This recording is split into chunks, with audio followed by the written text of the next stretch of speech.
กลับมาพบกันอีกครั้งกับรายการ Adam Walkthrough นะฮะวันนี้ผมพาท่านผู้ชมนะครับมาดูผลงานการออกแบบตกแต่งที่นี่นะครับโครงการมันธนาเวสเกตนะฮะแต่ก่อนอื่นเลยนะครับอย่าลืมนะครับช่วยกันกดไลค์กดแชร์นะครับ Subscribe ทาง Channel Adam Decor Center นะครับเป็นกำลังใจให้กับทางผมและก็ทีมงานของทาง Adam ด้วยนะครับก็สำหรับ EP นี้ถ้าพร้อมกันแล้วไม่ให้เสียเวลานะครับไปติดตามพร้อมกันเลยนะครับกับรายการ Adam Walkthrough ครับ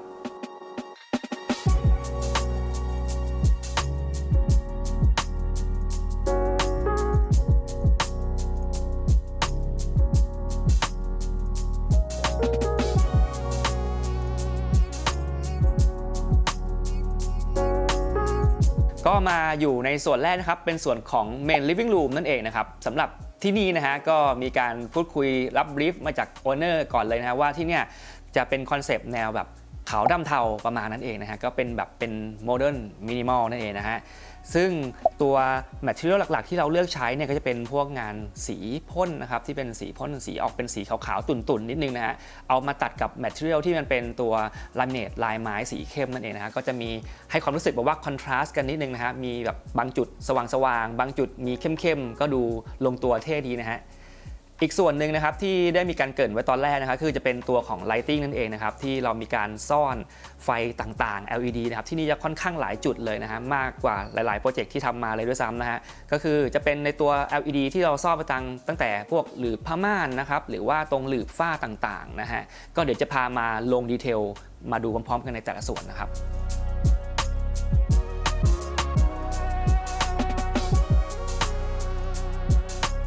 มาดูในส่วนแรกนะครับเป็นส่วนของฝ้านั่นเองนะครับดีเทลของตัวฝ้านะครับที่นี่นะฮะก็ถือว่าเป็นการ challenge กันนะครับงานแรกที่เราใช้นะครับเป็นตัวฝ้าโค้งๆนะฮะเราอยากให้ตัวฝ้าเนี่ยมีสเต็ปเลเยอร์นะฮะเราจะมีการดรอปลงมาแล้วก็มีการยกขึ้นไปด้วยนะครับซึ่งความ challenge ของที่นี่เลยนะฮะก็คือเป็นตัวฝ้าที่ทำฝ้าโค้งนะฮะก็ปกติถ้าเป็นฝ้าเหลี่ยมๆฉากๆเนี่ยเราก็ทำกันบ่อยแล้วใช่ไหมนี่เราก็เลยมีแบบว่าเฮ้ยที่เนี่ยเราอยากให้มันมีความแตกต่างมีความยูนิคของที่นี่เท่านั้นอะไรเงี้ยเราก็เลยมีการดีไซน์นะครับเอาฝ้าโค้งมาใช้เป็นตัวจบมุมนะฮะและยิ่งไปกว่านั้นก็มีความเฉียงแล้วเราก็อยากเพิ่มมิติของมันให้มีการเน้นนะฮะเราก็เลยใส่ไฟซ่อนเข้าไปใส่ไฟที่นี่ไม่ใช่ว่าให้ร้ายกันนะครับ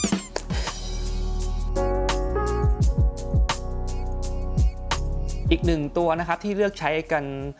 มาหลายโปรเจกต์แล้วก็ได้ฟีดแบ็กค่อนข้างดีนะครับลูกค้าแฮปปี้นะครับก็คือจะเป็นตัวแท็กไลท์นั่นเองนะฮะซึ่งการติดตั้งเนี่ยจริงๆก็ค่อนข้างที่จะเฉพาะทางนิดนึงนะฮะมันค่อนข้างทำยากนั่นแหละครับก็คือว่าต้องเอาตัวแท็กไลท์เนี่ยเอามาแบบฝังเข้าไปที่ฝ้าแล้วก็ต้องฉาบเก็บอะไรเงี้ยนี่เป็นดีเทลทางทีมงานที่เขาทำค่อนข้างจะรู้งานนะฮะทำหลายงานแล้วอันนี้นะฮะก็ออกมาก็เป็นเส้นตรงๆเล็กๆสวยดีบางดีนะครับและอิงตัวนี้ที่เราใช้เนี่ยมันเป็นแท็กไลท์แบบแมกเนติกใช่ไหมฮะสามารถที่จะ adjust นะครับเปลี่ยนย้ายตำแหน่งอะไรต่างๆนะครับตัวไฟได้ด้วยตัวเองนะครับเพราะว่ามันเป็นไฟแบบเป็น DC voltage นั่นเองนะฮะไม่ใช่แบบเป็นไฟ AC นะครับไฟไม่ดูดนะครับ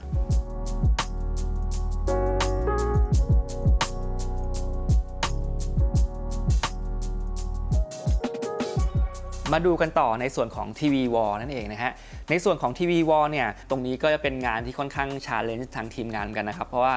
เรามีพื้นที่ค่อนข้างจำกัดนะครับปกติเราก็จะโดนงานที่มันค่อนข้างแผ่ๆมีพื้นที่เยอะๆใช่ไหมฮะอันนี้ก็จะค่อนข้างแบบคิดกันหลายรอบเหมือนกันเราเอาตัวทีวีวอลเนี่ยแผ่มันออกมาทั้งแผงผนังเลยนะฮะซึ่งมันก็จะครอบตัวประตูที่จะไปเชื่อมในส่วนของห้องนอนด้วยซึ่งมันก็ได้เป็นอีกมิติหนึ่งเหมือนกันนะฮะที่ได้เป็นเหมือนคล้ายๆซุ้มประตูมาด้วยก็ดูเท่ดีนะครับแล้วเราก็เอาดีเทลตัวของงานที่เป็นงานโค้งเนี่ยจากงานฝ้าเนี่ยดึงมาใช้ในตรงนี้นะฮะมันก็ออกมาก็ดูลงตัวดูนุ่มนวลสวยงามน่ามองนะครับส่วนในเรื่องโทนสีนะฮะก็อย่างที่บอกคอนเซปต์ขาวดำเทานะครับเราก็จะเลือกใช้เป็นเส้นต่างๆที่เป็นเส้นสีดำนะเอามาตัดเป็นคิ้วพวกนี้ให้มันรู้สึกแบบว่ามีความตัดกันของสีขาวและสีดำตามคอนเซปต์ที่ได้แจ้งไปนะฮะอีกหนึ่งดีเทลเล็กๆเลยนะฮะอันนี้แบบอยากจะพรีเซนต์มากๆเลยนะฮะเรื่องของทีวีนั่นเองนะฮะกับไซส์ที่ติดทีวีอันนี้ก็จะมีหลายงานอันนี้ต้องบอกให้เป็นหนึ่งเรื่องสำคัญเลยนะในการออกแบบนะก็อยากจะให้ระบุกันไปเลยนะฮะว่าบ้านนี้ตรงจุดนี้จะใช้ทีวีรุ่นไหนอะไรยังไงนะครับเพราะว่าเราจะได้รู้เลยนะว่าไซซิ่งของทีวีเนี่ยดิเมนชันมันเท่าไหร่ใช่ไหมฮะที่เนี่ยก็มีการเตรียมกันเรียบร้อยนะครับก็คือเรารู้แล้วว่าจะใช้ทีวีรุ่นนี้ประมาณนี้นะครับดิเมนชันประมาณนี้เราก็เลยเอาตัวนี้ใส่เข้าไปในแบบแล้วเวลาทำออกมาเนี่ยตัวช่องที่เราเตรียมไว้เนี่ยมันจะพอดีมากๆเพราะว่าโจทย์ของเราเนี่ยอยากจะให้แบบว่าพื้นที่ตรงนี้มันค่อนข้างแบบใช้พื้นที่ได้เต็มประสิทธิภาพมากที่สุดนะฮะเพราะฉะนั้น ถ้าสังเกตงานเวลาทำเสร็จออกมาแล้วเนี่ยตัวแกลบต่างๆเนี่ยมันจะมีแบบแกลบที่เหลือจากช่องของตัวทีวีกับตัวช่องที่เตรียมไว้ใส่ทีวีน้อยมากๆนะครับคืออันนี้ถูกใจตัวผมตัวดีไซเนอร์แล้วก็โอนเนอร์มากๆเลยนะฮะในส่วนต่อมานะครับพื้นที่การจัดเก็บนั่นก็เป็นอีก1 point นะครับที่เราให้ความสำคัญในทุกๆโปรเจกต์นั่นเองนะฮะไม่ลืมที่นี่นะฮะก็จะเป็นตัวที่เก็บเต็มๆเลยนะฮะไม่ใช่ว่ามีแค่ทีวีติดแล้วก็มีลิ้นชักเล็กๆน้อยๆนะฮะด้านบนของตัวทีวีเนี่ยเรามีการทำช่องนะครับเตรียมไว้ให้หมดเลยนะฮะก็ใช้เป็นบานกดกระเด้งนะครับอันนี้ตามคอนเซปต์มาตรฐาน Adam Standard นะครับข้างในนี่เก็บของกันจุใจแน่นอนนะฮะเต็มพื้นที่ที่มีแล้วมันได้เต็มแล้วนะฮะก็ประมาณนี้นะครับในส่วนของทีวีวอลครับเดี๋ยวผมพาท่านผู้ชมมาดูในส่วนต่อไปนะครับ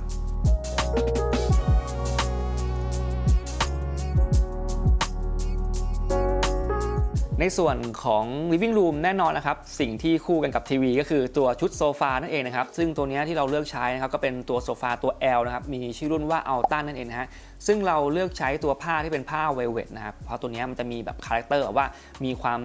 เงาขึ้นมานิดนึงเหลือบๆนิดนึงนะเราอยากให้ตรงนี้เวลาแบบ LED พวกไฟต่างๆมากระทบเนี่ยมันดูแบบว่าเด้งขึ้นมาเราอยากให้ตรงส่วนตรงนี้มันดู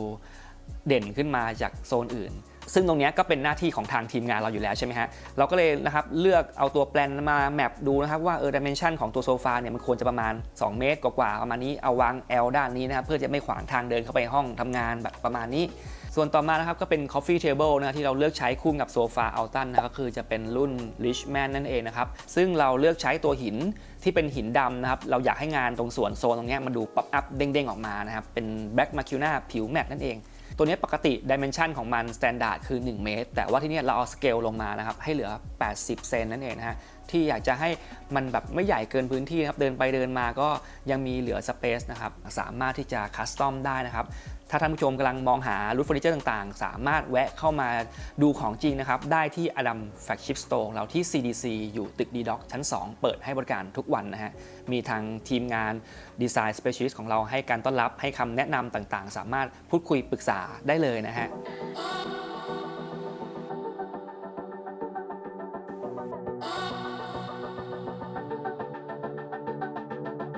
พาท่านผู้ชมมาชมกันต่อในส่วนด้านหลังของผมนะครับในส่วนของ dining area นี่นะฮะในส่วนตรงนี้นะครับก็จะมีฟังก์ชันนะครับที่อย่างแรกเลยคือเป็นตัวของครัวที่เราทำเป็นในรูปแบบของ L shape นั่นเองนะครับในส่วนตรงนี้ทาง owner ก็ได้มีการ select ไปแล้วนะครับว่าพวกอุปกรณ์ครัวมีอะไรบ้างตู้เย็น dimension เท่าไหร่รุ่นอะไรยี่ห้ออะไรนั่นเองนะฮะเราก็เลยเอาไอ้ตัวข้อมูลตรงนี้นะครับเอามาทำแบบนั่นเองนะครับซึ่งมันเป็นสิ่งที่ควรจะทำนะครับในสเต็ปของการออกแบบนั่นเองนะฮะเพื่อที่จะไม่ต้องมาแก้งานกันนะครับในส่วนของ material ที่เราเลือกใช้นะครับตัวนี้เป็นมาตรฐาน Adam Standard ไปแล้วนะฮะก็คือเราจะใช้เป็นตัวหินคอร์สนั่นเองนะครับที่เอามาใช้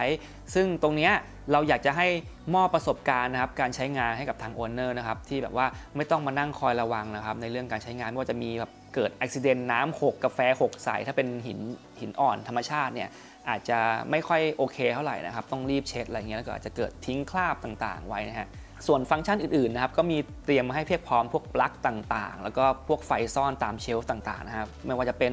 ปลั๊กสำหรับตัวเครื่องชงกาแฟนะครับตัวเครื่องปิ้งขนมปังอะไรพวกนี้ก็สามารถที่จะ enjoy นะครับกับการประกอบอาหารเบาๆยามเช้าตื่นมานะครับบรูกาแฟนะครับแล้วก็ปิ้งขนมปังชิลๆนะแล้วก็นั่งทำงานที่นี่ work from home หรืออะไรก็ว่ากันไปเดี๋ยวนี้ทำงานได้ทุกที่แล้วนะฮะ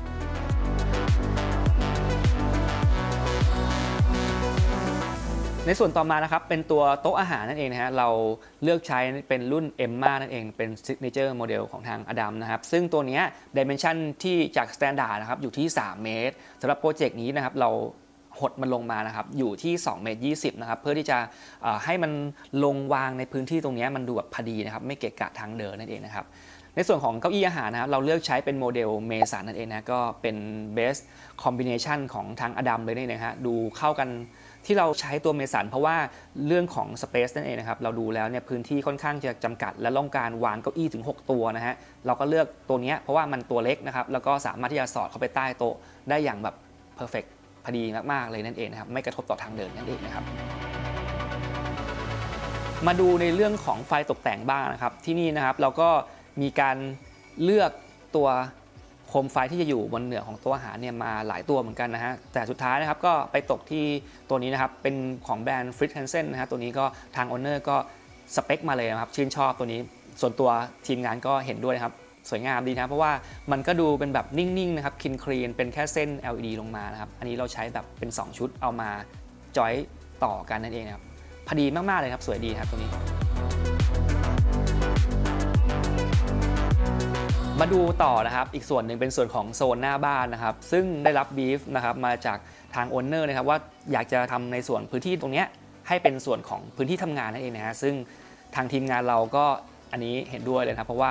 วันที่เราได้มาเนี่ยเราก็เห็นแล้วตั้งแต่เวลาช่วงประมาณ8โมงนะครับจนถึงประมาณแบบช่วงก่อนเที่ยงเนี่ยแดดมันลงฝั่งเนี้ยเราแบบคิดปิ๊งเลยเราจะใช้เป็นตัวมูลี่แน่ๆนะครับเป็นมูลี่ไม้สีขาวๆนะอยากให้แบบตัวเดย์ไลท์ที่มันสาดเข้ามาทางหน้าต่างเนี่ยผ่านตัวเกล็ดของมูลี่ไม้นะฮะออกมาเนี่ยมันจะได้แสงที่มันไปตกกระทบกับตู้นะครับเป็นแบบเป็นแฉกๆเส้นๆอันนี้แบบดูโฮมมี่มากๆดูรีแลกซ์มากๆนะครับเหมาะกับการแบบพักสายตาพักผ่อนจากการทำงานอะไรพวกนี้นะฮะทำให้เราแบบยืดเวลาการทำงานของเราได้ผมว่าน่าจะได้ productivity ที่ดีขึ้นด้วยนะหรือไม่ก็อาจจะขี้เกียจทำงานไปเลยนะครับเพราะว่ามันดูแบบรีแลกซ์ดีนะฮะในส่วนตรงนี้นะครับในเรื่องของฟังก์ชันนะครับอันนี้เราก็จัดเตรียมนะฮะโต๊ะเป็นแบบ working desk ยาวๆไว้เลยนะเป็น built in นะฮะแล้วก็สำหรับ2ท่านนั่นเองนะครับสามารถที่จะนั่งทำงานพร้อมๆกันได้นะครับมีด้านซ้ายด้านขวาซึ่งการ organize ต่างๆเนี่ยเราจัดการเรื่องของสายต่างๆนะครับไม่ว่าจะเป็นพวกปลั๊กต่างๆนะครับมีช่องจัดเก็บซ่อนสายเอาไว้เรียบร้อยนะครับอันนี้ไม่ลุงลังแน่นอนออกมาดูคลีนมินิมอลตามคอนเซปต์ของโปรเจกต์นี้นะฮะต่อมานะครับในเรื่องของผนังฟีเจอร์วอลต่างๆนะครับเราอยากให้ตรงนี้มันรู้สึกว่าดูกว้างๆขึ้นดูเปิดๆหน่อยนะแต่ไม่อยากจะใช้กระจกเงานะเพราะรู้สึกกระจกเงามันก็ไม่น่าจะมาอยู่ตรงนี้รู้สึกมันดูธรรมดาไปหน่อยนะฮะเราเลยใช้เป็นกระจกสีดำนะเอามาห่อตัวผนังไว้ทั้งหมดเลยนะครับแล้วก็มีการซ่อนไฟอะไรไว้อย่างเงี้ยนะฮะให้รู้สึกว่าตรงเนี้ยเวลามองเข้ามาเนี่ยแม้ว่าจะเป็นสีดำแต่มันเป็นสีดำแบบเปิดนะพื้นที่มันก็จะดูไม่แบนนั่นเองนะฮะก็รู้สึกว่าแม้ว่าเราจะมานั่งในโซนที่มันจะดูมืดๆนะครับหรือดูไม่ค่อยกว้างเท่าไหร่แต่ทำไมมันไม่ดูตันมันไม่ดูอึดอัดนั่นเองนะนี่ก็อาจจะเป็นดีเทลเล็กๆน้อยๆนะฮะที่ทางดีไซเนอร์ของเรานะครับให้ความสำคัญนะฮะ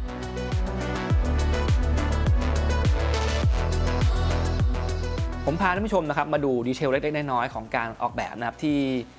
ไม่ควรจะละเลยนั่นเองนะฮะในเรื่องของการแบ่งชิ้นงานนั่นเองนะฮะถ้าสังเกตเนี่ยเชลฟ์ที่เราทำไว้เนี่ยวางของเนี่ยเรามีการซ่อนไฟไว้นี่คือปกติใช่ไหมฮะแต่กระจกเนี่ยถ้าเราไม่คิดมาเนี่ยมันก็อาจจะต้องให้ช่างเขามาแบบบากกระจกอะไรอย่างเงี้ยมาใช้ลูกหมูเจียอะไรเงี้ยซึ่งมันแน่นอนครับงานไม่เนียบแน่นอนเป็นงานทำมือนะฮะเราก็เลยคุยกับทางทีมดีไซเนอร์นะครับว่าเราจะแบ่งกระจกให้มันขนาดดิเมนชันเท่ากับตัวเชลฟ์เพื่อที่จะตัดมาจากโรงงานพอดีแล้วก็แปะมาแค่นั้นไม่ต้องไปเจียอะไรมันนะให้ยุ่งยากนั่นเองนะครับไม่งั้นงานออกมาก็เดี๋ยวจะกลายเป็นการวางยาตัวเองอีกนะฮะงานออกมาไม่เรียบร้อยนะฮะต่อมาก็เป็นเรื่องของฟังก์ชันนะครับฟังก์ชันการจัดเก็บนี่ก็ครบถ้วนนะครับเรามีการใช้ตัวตู้ต่างๆนะครับมีเว้นแกปไว้สำหรับวางของโชว์ต่างๆแล้วก็มีหน้าบานเก็บทุกบานเนี่ยสามารถเปิดออกมาเป็นบานกดกระเด้งเก็บของข้างในได้นะครับอุปกรณ์คอมพิวเตอร์อะไรต่างๆเนี่ยเก็บสัดส่วนได้อย่างลงตัวมากๆนะครับแล้วก็ข้างล่างของตัวที่เป็นโต๊ะทำงานเนี่ยเรามีการใช้เป็นลิ้นชักนะครับบานแบบดึงออกมาเก็บของเก็บปากกาอะไรพวกนี้ได้หมดเลยนะฮะก็เต็มพื้นที่นะครับไม่ปล่อยให้เสียพื้นที่แม้แต่นิดเดียวนะฮะตัวดีไซน์ของในส่วนของตรงนี้นะฮะก็จะดูแบบคลีนมินิมอลใช่ไหมเพราะฉะนั้นด้านล่างเนี่ยเราจะเปิดมันโล่งเลยนะไม่มีขาตู้ไม่มีขาโต๊ะอะไรมาอะไรเลยนะฮะให้แบบว่าสามารถที่จะเลื่อนเก้าอี้ไปทั่วพื้นที่ได้แบบไม่ติดขาโต๊ะนั่นเองนะฮะเรามีการดีไซน์นะครับเอาตัวโต๊ะเนี่ยเอาไปฝากน้ำหนักนะครับไปยึดไว้กับตัวผนังตามเสาต่างๆนั่นเองนะฮะก็พูดง่ายให้มีแค่หน้าโต๊ะคลีนยาวๆแค่นั้นเองเป็นเส้นแนวนอนไม่อยากให้มันมีแนวตั้งมีขาตรงนั้นตรงนี้มันจะดูเกะกะนะฮะในส่วนของงาน soft finishing นะฮะก็เป็นตัวของผ้าม่านที่นี่เราเลือกใช้นะครับตัวผ้าข้างล่างเป็นผ้า sunscreen นะฮะเอามาคู่กับตัวผ้าโปร่งนั่นเองนะฮะโทนสีเนี่ยเราอยากจะใช้ให้มันเป็นโทนเทาๆนะครับล้อไปกับตัวของพวกโซฟาต่างๆนะครับผ้า sunscreen ตัวนี้เราใช้ค่อนข้างหลายโปรเจกต์เลยฟีดแบ็กดีมากๆตัวนี้ผ้ามันค่อนข้างทิ้งตัวดีเป็นลอนดีนะเราใช้เป็นผ้าม่านลอนนะครับติดตั้งขึ้นไปซ่อนไม่เห็นจีบไม่เห็นอะไรเลยนะครับตามหลืบม่านแล้วก็เวลาเปิดไฟเนี่ยกับตัวที่เป็นตัว LED ที่เราซ่อนไว้ตามหลืบม่านเนี่ยโหแบบอันเนี้ย สวยลงตัวมากๆเลยนะฮะ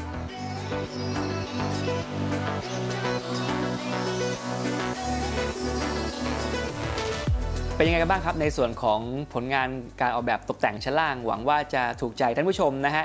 ก็สำหรับในส่วนของท่านผู้ชมนะครับที่เพิ่งมีโอกาสเข้ามาได้รับชมรายการ Adam Walkthrough นะฮะก็อยากจะให้กดไลค์กดแชร์กด Subscribe ทาง Channel Adam Decor Center เอาไว้ได้เลยนะฮะรับรองที่นี่นะครับมีงานสวยๆนะครับงานดีๆเจ๋งๆออกมานะครับให้แบบว่าติดตามกันแบบฟินๆไปนะฮะแล้วก็เป็น Channel ที่กล้าพูดเลยนะครับว่าทีมงานตัดต่อนะครับทีมงานทำสีนี่มือฉมังนะฮะทำสวยวันสวยคืนนะฮะอันนี้ติดตามกันไว้เลยนะครับ Channel นี้นะครับไม่ผิดหวังแน่นอนนะครับเดี๋ยวมาดูชั้น2กันต่อเลยครับ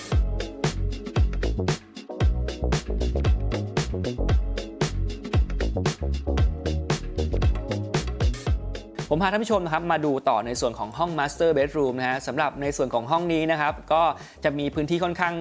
กว้างขวางเลยนั่นเองนะฮะตัวเตียงจะอยู่ด้านขวามือนะครับเวลาเราเข้ามาจากประตูนะฮะตัวทีวีเราเลือกมาอยู่ด้านซ้ายนะฮะซึ่งสเปซมันค่อนข้างแบบไกลกันพอสมควรเพราะฉะนั้นทีวีที่เราเลือกเนี่ยก็ค่อนข้างแบบเป็นไซส์ใหญ่เลยนั่นเองนะฮะเอาว่านอนอยู่อ่ะชิดกำแพงยังเห็น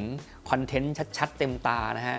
ในส่วนของทีวีวอลนะฮะเราจะมีการดีไซน์นะให้เต็มผนังไปเลยนั่นเองนะฮะแล้วก็เนื่องจากว่ามันอยู่ค่อนข้างไกลกันใช่ไหมแบบจากซ้ายไปขวาเนี่ยเราก็เลยเลือกใช้ทีวีที่มีขนาดแบบใหญ่เลยนะฮะเราอยากให้แบบว่านอนอยู่ตรงแบบอีกฝั่งหนึ่งของห้องเนี่ยก็รู้สึกว่ายังเห็นคอนเทนต์เต็มตานั่นเองนะฮะนอกจากการจัดเก็บนะครับในเรื่องของหน้าตามเนี่ยเราก็จะมีการเว้นเชลฟ์สำหรับวางของต่างๆไว้ด้วยนะฮะแล้วก็จะมีตัวไฟ LED ซ่อนไว้ตามเชลฟ์ต่างๆนะฮะก็เอาไว้แก้เลี่ยนแก้เบื่อนะครับบางทีวางตุ๊กตาเบื่อเอารูปมาวางบ้างอะไรก็เปลี่ยนแบบเรื่องของเอาไว้ refreshing นั่นเองนะครับในส่วนของความสวยงามที่เราเลือกใช้เนี่ยมันก็มีตัวเป็นหินนั่นเองเราใช้เป็นตัวหินตัว Black Emperado นะเอามาขัดฮอนนะครับตรงนี้เวลาที่มันมาเอฟเฟกกับตัว LED ที่เราซ่อนไว้เนี่ยอันนี้แบบส่วนตัวเนี่ยเป็นเหมือนท่าไม้ตายนะครับอันนี้ใช้กี่งานก็สวยทุกงานนะครับอันนี้แบบจริงๆก็ชอบส่วนตัวชอบมากๆนะครับตัวนี้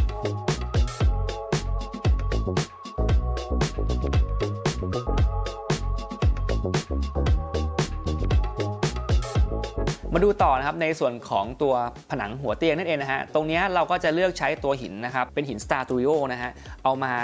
วางแพทเทิร์นนะครับให้มันเป็นแบบทางเดียวกันให้มันเหมือนแบบเป็นต่อชนลายนั่นเองนะครับก็เต็มๆในส่วนด้านบนนะครับในส่วนของด้านล่างเนี่ยเราก็ทำเป็นหัวเตียงก็มีการบุตัว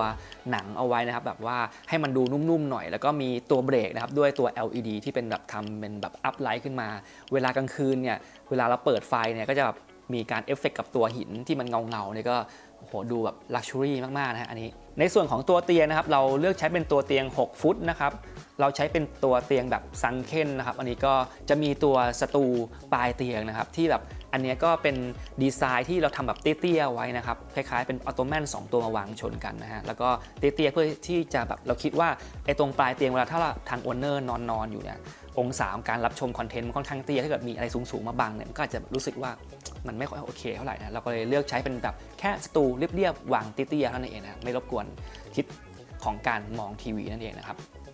ในส่วนของการคอนโทรลไฟต่างๆไลติ้งต่างๆก็เป็นมาตรฐานของทางอดัมนะครับซึ่งเรามีการทำเปลี่ยนจากสวิตช์ที่เป็นสวิตช์แบบซิงเกิลนะครับเปลี่ยนเป็น two way สวิตช์นั่นเองนะครับจากของเดิมที่ทางโครงการเขาเตรียมไว้ให้เนี่ยตรงประตูเป็นแค่เปิดปิดทางเดียวนะฮะเราเดินวงจรใหม่เอามาที่ตรงหัวเตียงสามารถที่จะเปิดปิดสวิตช์ทั้งหมดของในห้องเนี่ยจากหัวเตียงใกล้ๆมือง่ายๆเลยครับไม่ต้องลุกขึ้นไปปิดอีกรอบนะฮะ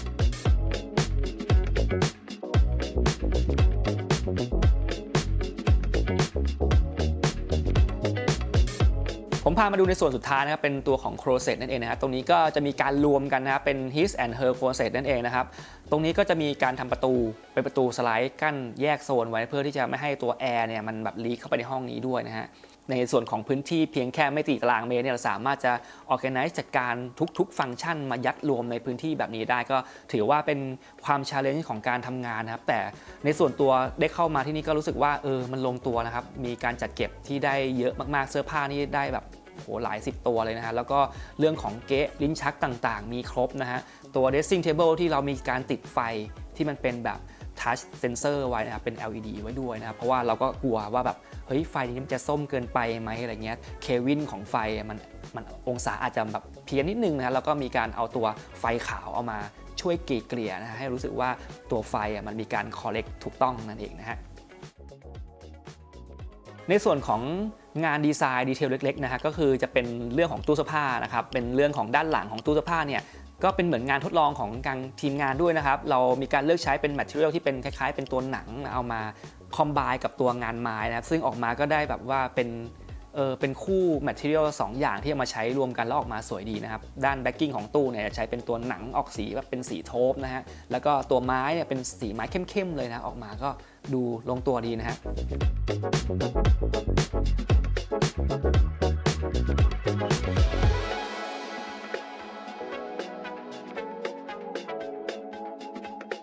เป็นยังไงกันบ้างครับสำหรับ EP นะฮะที่โครงการมันธนาเวสเกตนะหวังว่าจะ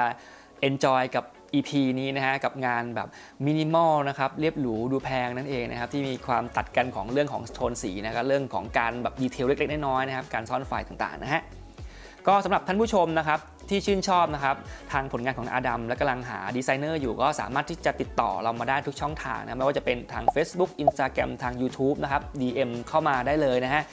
และถ้าท่านผู้ชมนะกำลังมองหาตัวรูทเฟอร์นิเจอร์สวยๆนะครับสามารถที่จะแวะเข้ามาเยี่ยมชมนะครับที่โชว์รูมของเรานะครับอดัมแฟลกชิพสโตร์นะฮะอยู่ที่ CDC ตึกดีชั้น2นะครับเปิดให้บริการทุกวันตั้งแต่ 10 โมงครึ่งจนถึง 1 ทุ่มนะครับมีทางทีมงานดีไซน์สเปเชียลิสต์คอยให้บริการให้คำปรึกษาทุกท่าน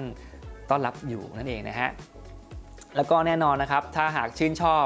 EP นี้นะครับชอบงานแบบนี้นะครับก็อยากจะให้ท่านผู้ชมนะครับช่วยกันกดไลค์กดแชร์กด Subscribe นะครับทาง Channel Adam Decor Center เอาไว้นะครับเป็นกำลังใจให้กับตัวผมและก็ทีมงานของทาง Adam ด้วยนะครับ